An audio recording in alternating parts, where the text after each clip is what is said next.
summertime, and the living is easy. So goes the chorus from that famous Gershwin tune, or Mongol Jerry, whichever is in your time.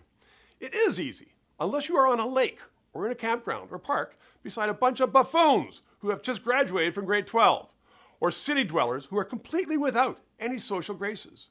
Most people who see this either visit a cottage, own a cottage, rent a cottage, or camp in and around cottages, or spend some time in our magnificent national or provincial parks. And they will know of what I speak.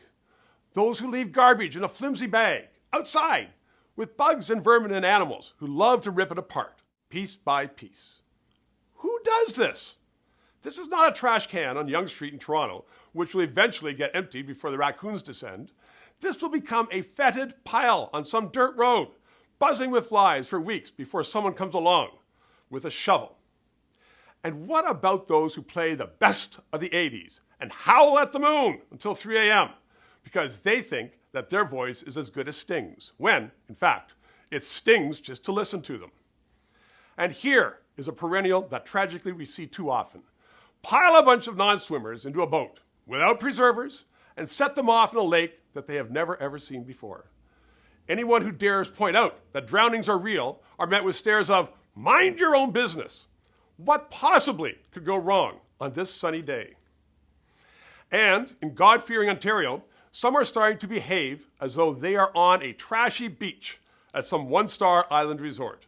Reports published in no less an authoritative tome than the Kawartha Lakes this week outline, without pictures, thankfully, tales of drunken kids with inflated sex dolls in public.